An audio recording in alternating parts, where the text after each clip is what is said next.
क्या आप जानते हैं कि बाइबल में एक ऐसी भविष्यवाणी है जिसने आने वाले समय के बारे में सब कुछ पहले ही बता दिया है? यह भविष्यवाणी केवल इतिहास नहीं, बल्कि सीधे आपके और मेरे जीवन से जुड़ी है। आज हम बात करेंगे दानियल के 2300 दिनों की भविष्यवाणी की। एक ऐसी भविष्यवाणी जिसने स्वर्ग और पृथ्वी दोनों को हिला दिया और जो आज भी हमें एक महत्वपूर्ण संदेश देती है। लेकिन दोस्तों, शुरू करने से पहले अगर आप चाहते हैं कि बाइबल के ये रहस्य और सत्य आप तक लगातार पहुंचते रहें, तो अभी इस वीडियो को लाइक कीजिए, अपने दोस्तों और परिवार के साथ शेयर कीजिए, अपनी राय हमें कमेंट में बताइए और चैनल को सब्सक्राइब करना ना भूलें, क्योंकि आगे जो आप सुनने जा रहे हैं वह आपके विश्वास को हिला भी सकता है और मजबूत भी। तो बने रहिए अंत तक, क्योंकि सच्चाई आपको चौंका देगी। दोस्तों, ध्यान से सुनिए। यह भविष्यवाणी बाइबल की सबसे रहस्यमय और सबसे विवादित भविष्यवाणियों में से एक है, क्योंकि इसमें परमेश्वर ने समय, घटनाओं और आने वाले दिनों को पहले ही प्रकट कर दिया था। अगर आप इस वीडियो को अंत तक देखते हैं तो न केवल आपका विश्वास मजबूत होगा, बल्कि आप यह भी समझ पाएंगे कि दुनिया आज जिस मोड़ पर खड़ी है वह कोई संयोग नहीं, बल्कि पहले से लिखी गई परमेश्वर की योजना का हिस्सा है। बाइबल के दानियल की पुस्तक हमें एक ऐसे समय में ले जाती है जब यहूदी लोग बाबुल की कैद में थे। यरूशलेम उजाड़ हो चुका था, मंदिर को लूटा गया था, पवित्र बर्तन बाबुल के महल में सजाए गए थे। दानियल एक युवा यहूदी, जिसे बाबुल के दरबार में लाकर राजा के सेवक की तरह प्रशिक्षित किया गया था। लेकिन दानियल सिर्फ एक साधारण युवक नहीं था, उसका हृदय परमेश्वर से जुड़ा था। वह अपने चारों ओर की मूर्ति पूजा और पाप से घिरा हुआ था, लेकिन उसका विश्वास अडिग था। दानियल अध्याय 1:8 कहता है, परंतु दानियल ने यह ठाना कि वह राजा के व्यंजन और दाख मधु से जो वह पीता था अपने आप को अशुद्ध न करेगा। यानी दानियल ने शुरू से ही ठान लिया कि वह इस अंधेरी दुनिया में रहते हुए भी परमेश्वर के प्रति विश्वास योग्य रहेगा। अब समय बीतता गया। दानियल ने कई राजाओं को बदलते देखा, नबूकदनेस्सर, बेलशज्जर, दार्यावेश और फारस का कुसरू। लेकिन इसी बीच परमेश्वर ने दानियल को ऐसे ऐसे दर्शन दिखाए जो इतिहास और भविष्य दोनों को उजागर करते थे। दानियल 8 में लिखा है कि एक दिन दानियल को एक रहस्यमय दर्शन हुआ। उसने देखा एक मेढ़ा, राम, जिसके 2 सींग थे, और फिर एक बकरा, गोवट, जिसके एक बड़ा सींग था। ये दोनों टकराए और अंततः वह बकरा हावी हो गया। यह दर्शन किसी साधारण युद्ध की तस्वीर नहीं था, यह तो आने वाले साम्राज्यों का प्रतीक था। मेढ़ा मादी और फारस का साम्राज्य था, बकरा यूनान का साम्राज्य था, जिसका बड़ा सींग सिकंदर महान था। दोस्तों, सोचिए, यह सब दानियल के समय में लिखा गया था, जब यूनान का नाम भी कोई महत्व नहीं रखता था। लेकिन परमेश्वर ने दानियल को पहले ही दिखा दिया था कि कौन से साम्राज्य उठेंगे और कौन से गिरेंगे। लेकिन दर्शन यहीं खत्म नहीं हुआ। दानियल अध्याय 8:11 से 12 कहता है, यह उस प्रधान सेनापति तक महान हुआ और उससे नित्य का होम बलि छीन लिया गया और उसका पवित्र स्थान गिरा दिया गया और उसके अपराध के कारण पवित्र स्थान को अपवित्र किया गया। यानी इस भविष्यवाणी में पवित्र स्थान और परमेश्वर की आराधना पर सीधा हमला दिखाया गया था। शैतान की योजना साफ थी, परमेश्वर की सच्ची उपासना को मिटा देना। और फिर आता है वह रहस्यमय वचन जो पूरी भविष्यवाणी का केंद्र है। दानियल अध्याय 8:13 से 14। तब मैंने एक पवित्र जन को बोलते सुना और एक अन्य पवित्र जन ने उससे पूछा, यह दर्शन कब तक रहेगा? अर्थात नित्य का होम बलि और वह अपराध जो उजाड़ता है कब तक रहेगा? उसने कहा, 2300 दिन, तब पवित्र स्थान शुद्ध किया जाएगा। यहीं से शुरू होता है रहस्य। 2300 दिन। लेकिन यह दिन किसके लिए हैं? क्या यह सचमुच 2300 साधारण दिन हैं, या फिर यह दिन कुछ और प्रतीक करते हैं? दानियल खुद इस भविष्यवाणी को समझ नहीं पाया। उसने कहा, दानियल अध्याय 8:27। तब मैं दानियल कई दिनों तक बीमार रहा। मैं उस दर्शन से चकित था, परंतु कोई उसे समझ ना सका। दोस्तों, सोचिए, एक दर्शन जिसमें साम्राज्य बदलते हैं, एक रहस्यमय संख्या 2300, और फिर यह वचन कि अंत में पवित्र स्थान शुद्ध किया जाएगा। यह सब दानियल के लिए रहस्य था। लेकिन यह भविष्यवाणी सिर्फ उस समय के लिए नहीं थी, यह हमारे समय तक फैली हुई है। प्रश्न यह है, 2300 दिन किस बात का प्रतीक है? पवित्र स्थान की शुद्धि का क्या अर्थ है? और यह सब हमारे जीवन से कैसे जुड़ा है? अब दोस्तों, यही है उस भविष्यवाणी की शुरुआत। दानियल ने दर्शन देखा, उसने 2300 दिनों की संख्या सुनी, लेकिन वह समझ नहीं सका। और यही है रहस्य। परमेश्वर ने इस भविष्यवाणी को केवल दानियल के लिए नहीं रखा, यह भविष्यवाणी हमारे लिए है, ताकि हम जानें समय कैसा चल रहा है, दुनिया किस दिशा में जा रही है और परमेश्वर की योजना क्या है। भाग 2। अब तक हमने देखा था, दानियल ने एक अद्भुत दर्शन देखा, साम्राज्य उठते और गिरते हुए दिखाई दिए, और फिर एक रहस्यमय वचन, 2300 दिन, तब पवित्र स्थान शुद्ध किया जाएगा। लेकिन दानियल इस रहस्य को समझ नहीं पाया। वह व्याकुल था, बीमार हो गया, और उसने कहा, कोई उसे समझ न सका। अब प्रश्न उठता है, क्या यह रहस्य हमेशा के लिए छिपा रहेगा, या फिर परमेश्वर इस भविष्यवाणी की चाबी किसी को देगा? आइए अब हम इस रहस्य के अगले पड़ाव में चलते हैं। दानियल 9 में हम देखते हैं कि दानियल ने पूरी लगन से परमेश्वर से प्रार्थना की। वह यरूशलेम और अपने लोगों के लिए रोता है, वह पापों को मानता है और दया की याचना करता है। और तभी अचानक एक स्वर्गदूत प्रकट होता है। हां, वही स्वर्गदूत गब्रिएल। दानियल अध्याय 9 वचन 22 से 23। उसने मुझे समझाया और कहा, दानियल, अब मैं तुझे ज्ञान और बुद्धि देने आया हूं। जैसे ही तू प्रार्थना करने लगा, वैसा ही वचन निकला और मैं तुझे बताने आया हूं, क्योंकि तू परम प्रिय है। इसलिए उस वचन को समझ और दर्शन पर ध्यान दे। दोस्तों, सोचिए, जब दानियल ने भविष्यवाणी को नहीं समझा, तो परमेश्वर ने स्वर्ग से दूत भेजा ताकि वह उसे समझाए। यही से शुरू होती है 3300 दिनों की व्याख्या। गब्रिएल दानियल से कहता है, दानियल अध्याय 9 वचन 24, तेरे लोगों और तेरे पवित्र नगर के लिए 70 सप्ताह ठहराए गए हैं, ताकि अपराध का अंत हो और पाप का प्रायश्चित हो और अधर्म का प्रायश्चित हो और अनंत काल की धार्मिकता लाई जाए और दर्शन और भविष्यवाणी पर मुहर की जाए और परम पवित्र का अभिषेक किया जाए। अब ध्यान दीजिए, यहां 70 सप्ताह का उल्लेख है, लेकिन यह कोई साधारण सप्ताह नहीं है। बाइबल की भविष्यवाणी में एक दिन अक्सर एक वर्ष का प्रतीक होता है। गिनती अध्याय 14 वचन 34, जिस प्रकार तुमने उन 40 दिनों तक देश की जांच की, वैसे ही तुम्हारे अपराध के 40 वर्ष ठहरेंगे, हर दिन 1 वर्ष। यहेजकेल अध्याय 4 वचन 6, मैंने तुझे एक दिन 1 वर्ष ठहराया है। इस सिद्धांत को दिन वर्ष सिद्धांत कहते हैं, यानी भविष्यवाणी में एक दिन 1 वर्ष के बराबर होता है। तो 70 सप्ताह का मतलब है 70 गुणा 7 बराबर 490 दिन बराबर 490 वर्ष।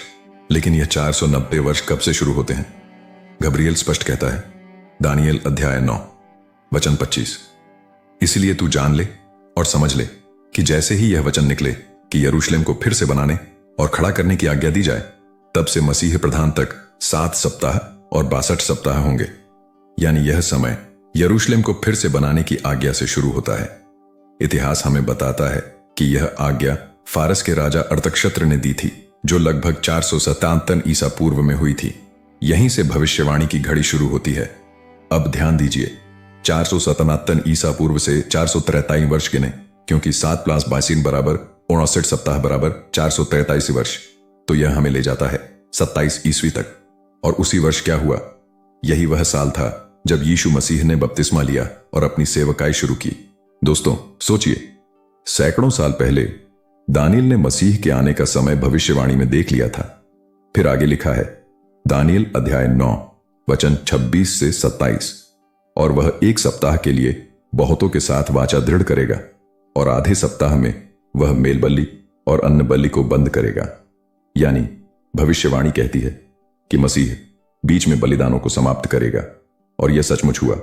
31 ईस्वी में यीशु को क्रूस पर चढ़ाया गया। उस क्षण मंदिर का पर्दा ऊपर से नीचे तक फट गया, यानी पशुओं के बलिदान का युग समाप्त हो गया। और फिर 34 ईस्वी में जब स्तेफनुस को पत्थरों से मार डाला गया, तब यहूदियों का समय समाप्त हुआ और सुसमाचार अन्य जातियों के लिए खुल गया। यानी 70 हफ्तों 490 वर्ष की भविष्यवाणी पूरी तरह पूरी हो गई। अब सवाल यह है, इन 70 हफ्तों का 2300 दिनों से क्या संबंध है? गब्रिएल ने कहा था, 70 सप्ताह तेरे लोगों के लिए ठहराए गए हैं, यानी यह 2300 दिनों की बड़ी समय रेखा का एक हिस्सा है। अगर 465 ईसा पूर्व से 469 वर्ष पूरे होते हैं तो पूरी 2300 वर्ष की गिनती कहां जाकर पूरी होगी? आइए गणना करें। 467 ईसा पूर्व से 469 वर्ष बराबर है 34 ईस्वी तक। कि अब 2300 वर्ष में से 490 वर्ष घटाए तो 1810 वर्ष के बराबर है। 34 ईस्वी और 1810 वर्ष को जोड़े तो 1844 ईस्वी होगा। दोस्तों, यही है 2300 दिनों की गुत्थी। यह भविष्यवाणी हमें सीधे 1844 ईस्वी तक ले जाती है। अब प्रश्न है, दानिएल अध्याय 8 वचन 14 में कहा गया था, 2300 दिन तब पवित्र स्थान शुद्ध किया जाएगा। तो यह पवित्र स्थान कौन सा है? क्या यह यरूशलेम का मंदिर है? नहीं, क्योंकि वह तो 70 ईस्वी में ही नष्ट हो गया। फिर इसका क्या अर्थ है? इब्रानियों की पत्री हमें बताती है कि स्वर्ग में भी एक पवित्र स्थान है। इब्रानियों अध्याय 8 वचन 1 से 2। हमारे पास एक ऐसा महायाजक है जो स्वर्ग में महिमा के सिंहासन के दाहिने बैठा है, और वह उस सच्चे तंबू का सेवक है जिसे प्रभु ने खड़ा किया, न कि मनुष्य ने। यानी 1844 ईस्वी में स्वर्गीय पवित्र स्थान में एक विशेष कार्य शुरू हुआ, पापों की शुद्धि का यानी न्याय का कार्य। दोस्तों देखिए, दानिएल को जो रहस्य समझ में नहीं आया था, अब परमेश्वर ने उसे स्पष्ट किया। 457 ईसा पूर्व से समय रेखा शुरू होती है।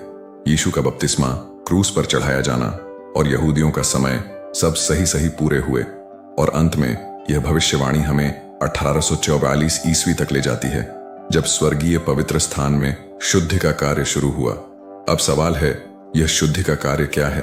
यह न्याय कैसे हो रहा है? और यह हमारे लिए क्या अर्थ रखता है? भाग 3।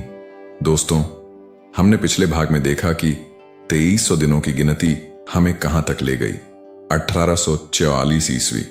यह वह समय था जब पृथ्वी पर कुछ भी बड़ा बदलाव नजर नहीं आया, लेकिन स्वर्ग में एक ऐसा कार्य शुरू हुआ जो इतिहास का सबसे महत्वपूर्ण मोड़ है, यानी पवित्र स्थान की शुद्धि।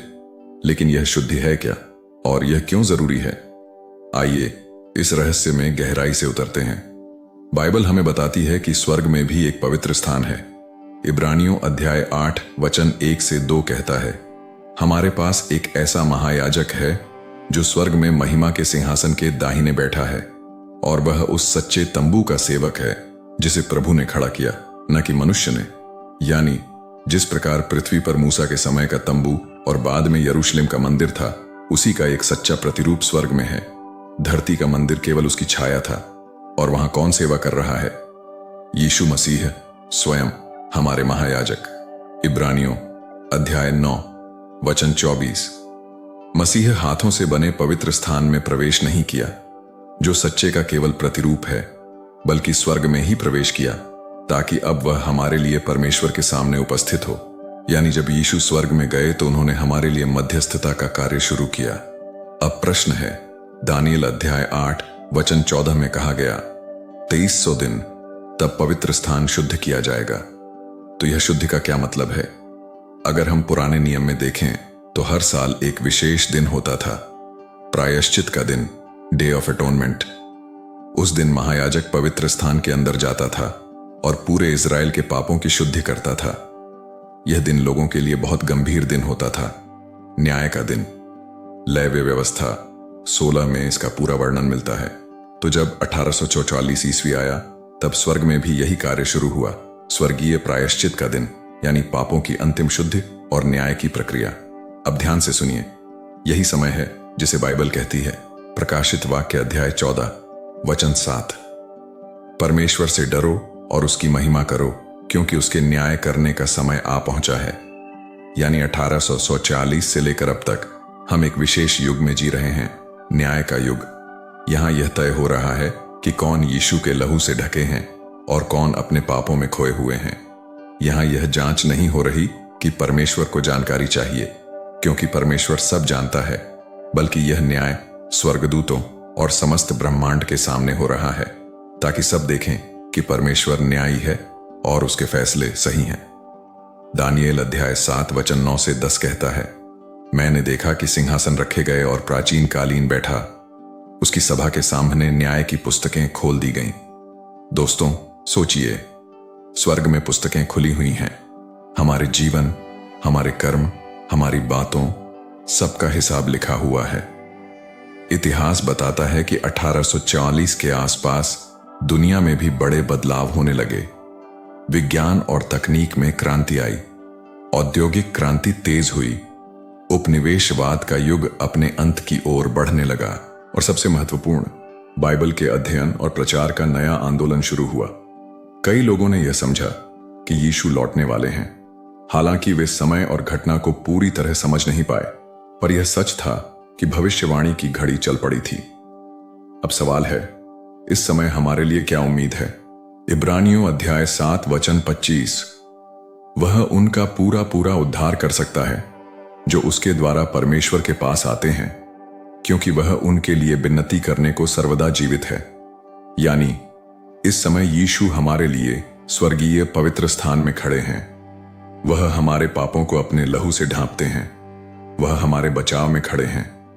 यह जानकर हमें डरना नहीं, बल्कि और भी दृढ़ विश्वास करना चाहिए, क्योंकि अगर हमारा जीवन यीशु में छिपा है, तो जब पुस्तकें खुलेंगी तब हमारा नाम जीवन की पुस्तक में लिखा मिलेगा। लेकिन दोस्तों, यह समय बहुत गंभीर भी है, क्योंकि न्याय की घड़ी किसी भी क्षण समाप्त हो सकती है और उसके बाद फैसला पक्का हो जाएगा। प्रकाशित वाक्य अध्याय 22 वचन 11। जो अधर्मी है वह आगे भी अधर्मी बना रहे, जो अशुद्ध है वह आगे भी अशुद्ध बना रहे, जो धर्मी है वह आगे भी धर्मी बना रहे। यानी जब न्याय पूरा हो जाएगा तब कोई बदल नहीं पाएगा। फिर यीशु आएंगे और हर किसी का भाग्य तय होगा। दोस्तों, यही है दानियल के 2300 दिनों की भविष्यवाणी का असली रहस्य। यह केवल तारीखों और गणनाओं की बात नहीं है, यह एक जीवित सच्चाई है कि हम न्याय के समय में जी रहे हैं। 2300 दिन पूरे हुए। 1840 से स्वर्गीय पवित्र स्थान की शुद्धि शुरू हुई। यीशु हमारे लिए मध्यस्थता कर रहे हैं। अब सवाल यह है, जब यह कार्य समाप्त होगा तब हम कहां खड़े होंगे? क्या हमारा नाम जीवन की पुस्तक में होगा या फिर हम पापों में खोए रहेंगे? भाग 4, भविष्यवाणी की पूर्ति और अंतिम संदेश। कल्पना कीजिए, दानियल रात को फिर से प्रार्थना में झुका हुआ है। उसके मन में अभी भी वही प्रश्न गूंज रहे हैं, हे प्रभु, यह 2300 दिन क्या है? यह मंदिर की शुद्धि कैसे होगी? क्या तेरे लोग सदा तक पीड़ा में रहेंगे? उसे तत्काल उत्तर नहीं मिलता, लेकिन बाइबल हमें दिखाती है कि समय के साथ साथ परमेश्वर ने यह रहस्य धीरे धीरे अपने दासों पर प्रकट किया। दानियल की दृष्टि केवल 3300 दिनों पर नहीं रुकी। आगे के अध्यायों, विशेषकर दानियल 9 में, परमेश्वर ने स्वर्गदूत गैब्रियल को भेजा ताकि वह समझा सके कि यह दिन किसी साधारण युद्ध या मानव साम्राज्य से जुड़ा नहीं है। यह भविष्यवाणी सीधे परमेश्वर की उद्धार की योजना और स्वर्गीय मंदिर की शुद्धि से संबंधित थी। यानी यह कोई साधारण गिनती नहीं थी, यह उस समय सारणी की झलक थी जब परमेश्वर का न्याय आरंभ होना था। बाइबल की भविष्यवाणियों में अक्सर एक दिन का अर्थ एक वर्ष होता है। गिनती अध्याय 14 वचन 34 और यहेजकेल अध्याय 4 वचन 6। इस सिद्धांत के अनुसार 3300 दिन वास्तव में 3300 वर्ष हैं। अब सवाल उठता है, यह गिनती कब शुरू हुई? दानियल 9 अध्याय हमें संकेत देता है कि यह गिनती यरूशलेम को पुनर्स्थापित करने की आज्ञा से शुरू होती है। यह आज्ञा फारस के राजा आर्तक्षत्र द्वारा ईसा पूर्व 457 में दी गई थी। यहीं से यह भविष्यवाणी आरंभ होती है और 2300 वर्ष हमें सीधे उस समय तक ले आते हैं जब परमेश्वर का स्वर्गीय न्याय प्रकट होना था। यहां एक बड़ा रहस्य है। दानियल ने सोचा था कि यह भविष्यवाणी शायद यरूशलेम के धरती के मंदिर से जुड़ी है, लेकिन नए नियम में हम देखते हैं कि यीशु स्वर्ग में अपने पिता के दाहिने हाथ पर बैठा है और वहां एक स्वर्गीय मंदिर है। इब्रानियों अध्याय 8 वचन 1 से 2। तो जब 2300 वर्षों के बाद मंदिर की शुद्धि की बात आती है, तो इसका मतलब है स्वर्गीय मंदिर में न्याय का आरंभ, यानी वह समय जब परमेश्वर हर इंसान के जीवन की जांच शुरू करता है। 2300 वर्षों की गिनती हमें सीधे सन 1844 में ले जाती है। यह वह समय है जब यीशु मसीह ने स्वर्गीय मंदिर के पवित्र स्थान से परम पवित्र स्थान में प्रवेश किया। यहीं से अन्वेषणात्मक न्याय, इन्वेस्टिगेटिव जजमेंट शुरू हुआ। यहां से परमेश्वर ने अपने लोगों के जीवन की जांच शुरू की। कौन विश्वास योग्य है, कौन नहीं। यही वह घड़ी है जिसे प्रकाशित वाक्य अध्याय 14 वचन 7 में उसके न्याय का समय आ पहुंचा है कहा गया। अब सोचिए, दानियेल ने यह भविष्यवाणी लगभग 250 साल पहले देखी थी। उस समय वह समझ नहीं पाया, लेकिन परमेश्वर ने हमें आज इसे समझने का अवसर दिया। क्यों? क्योंकि हम उसी अंतिम समय में जी रहे हैं। परमेश्वर का संदेश स्पष्ट है, यह संसार यूं ही नहीं चलता रहेगा। एक दिन हर व्यक्ति का हिसाब होगा। और यीशु मसीह जो हमारे महायाजक हैं, हमारे लिए पिता के सामने खड़े हैं। दोस्तों, यह सिर्फ इतिहास नहीं है, यह भविष्यवाणी हमसे कहती है कि समय बहुत गंभीर है। हम में से हर एक का जीवन परमेश्वर की किताबों में दर्ज है। हमारे विचार, हमारे कर्म, हमारा विश्वास, सबकी जांच होगी। लेकिन डरने की जरूरत नहीं। यदि हमने यीशु मसीह को अपना उद्धारकर्ता स्वीकार किया है, तो वह हमारे पापों को ढक देता है और हमें धर्मी ठहराता है। यही कारण है कि यह 2300 दिनों की भविष्यवाणी केवल डर की बात नहीं, बल्कि आशा का संदेश है। अब सवाल यह है, यदि 1844 से न्याय शुरू हो चुका है, तो यह कब तक चलेगा? कब तक स्वर्गीय मंदिर की शुद्ध चलेगी? और कब परमेश्वर का न्याय समाप्त होकर यीशु मसीह फिर से आएंगे? बाइबल हमें दिन और घड़ी नहीं बताती, लेकिन यह निश्चित करती है कि यह बहुत निकट है। यीशु ने स्वयं कहा, देखो, मैं शीघ्र आने वाला हूं। प्रकाशित वाक्य अध्याय 22 वचन 12। तो आज हमारे सामने केवल एक विकल्प है, क्या हम उस दिन के लिए तैयार हैं? प्रिय मित्रों, दानियेल की 2300 दिनों की भविष्यवाणी हमें चेतावनी और आशा दोनों देती है। चेतावनी कि न्याय का समय शुरू हो चुका है। आशा कि यीशु मसीह हमारे लिए वकील हैं। आज आपके सामने चुनाव है। क्या आप अपने जीवन को यीशु को सौंपेंगे? क्या आप उस दिन के लिए तैयार होंगे जब सब कुछ पर्दा उठ जाएगा? अगर यह संदेश आपके दिल को छू गया है, तो इस वीडियो को अंत तक देखने के बाद एक निर्णय लीजिए। यीशु से कहिए, प्रभु, मैं तैयार होना चाहता हूं, मेरा जीवन बदल दीजिए। और अगर आप चाहते हैं कि और लोग भी इस सत्य को जानें, तो इस वीडियो को लाइक करें, शेयर करें और चैनल को सब्सक्राइब करना न भूलें, क्योंकि अगली बार हम और गहराई से देखेंगे कि यह न्याय का समय कैसे हमें अंतिम दिनों के घटनाओं की ओर ले जाता है। याद रखिए, यह केवल भविष्यवाणी नहीं, यह आपके और मेरे जीवन का सच है।